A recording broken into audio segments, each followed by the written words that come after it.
You know what I like? Murder.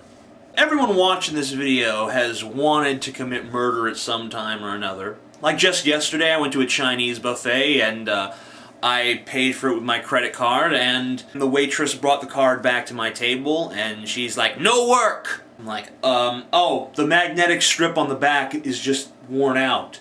You're gonna have to put the numbers in manually. Sorry. No work! And at this point, you know, I understand that there is a language barrier here, and I'm gonna have to do some of that ignorant-ass pantomime shit in order to make her understand. So I'm like, put numbers in manually! Press buttons! You know, and I understand that's obnoxious, but on the other hand, there's no other way for me to convey this concept to her. But of course she gets all snooty, like, you know, she grabs the card out of my hands and walks away sulkily. I have a thing where if I go to a restaurant and pay a lot of money to eat crappy Chinese food, I kind of want to be treated nicely. So a waiter or waitress or someone like that being rude to me just infuriates me to no end. And I just thought about how much fun it would be to slam her head on that table 40 or 50 times and see what that did for her attitude.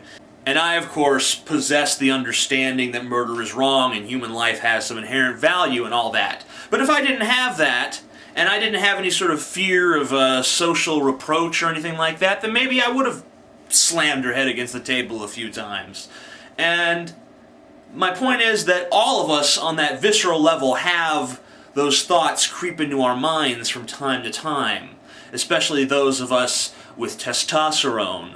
So it fascinates me when someone actually crosses the line and takes another life. My favorite forensic show is Forensic Files. And I've noticed a trend with most of the murders featured on Forensic Files. Number one, it's always a guy murdering his wife, which is understandable. I mean, bitches be crazy, right? And they always get caught, but the sad thing is it's not because of any sort of investigative brilliance on the part of the police, because the police are fucking idiots. You couldn't get caught. I mean, like, if you are an intelligent killer, you're not going to get caught by the police, at least not in this era, unless they just happen to get you on a security tape or something like that. These guys get caught because they are just as stupid as the police. So I just want to give some advice to these guys out there, these wife killers, who don't want to get caught. Here's some things you just don't want to be doing if you're going to kill your fucking wife. Number one, don't have a bunch of arguments with your wife leading up to the murder. Pretend to get along for at least a year. Number two, do not take out a huge life insurance policy on your wife, at least not 2 weeks before you kill her. I'm surprised how often these guys do that and think no one's going to notice. Like, that's not going to send up any red flags. Yeah, my wife died under mysterious circumstances just 2 weeks after I took out a $200,000 life insurance policy on her. And oh, by the way, I have $200,000 worth of outstanding debt. Yeah. Don't be in any sort of massive debt, because they're going to look for that. If you have any massive debt, then you just need to ex-nay the wife-killing plan. If you're going to kill her just for the insurance money, no, that's a bad idea, because the insurance money is the first angle any investigator is going to look at. I guarantee you being in prison is a fuck of a lot worse than being in debt.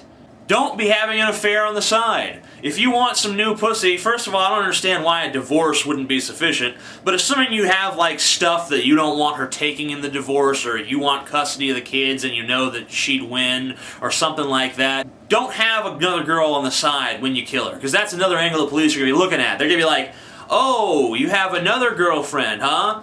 And it's especially bad when the guy marries her like a week after his wife's death, which happens. Why would you do that? Don't come up with some convoluted plan. If your plan has more than 3 phases, then chances are it's not a good plan. So look, I'm looking out for your interest, alright? Chances are you don't need to be killing your wife, but if you're going to do it, if you're going to make that decision, which I don't endorse in any way, shape, or form, by the way, but if you're going to do it, be smart about it and give the police a run for their fucking money. You know, don't be just killing her all lazy-like and ended up going to prison a fucking week later. Have some brains about it. Just because you're a depraved psychopath doesn't mean you have to be stupid, too.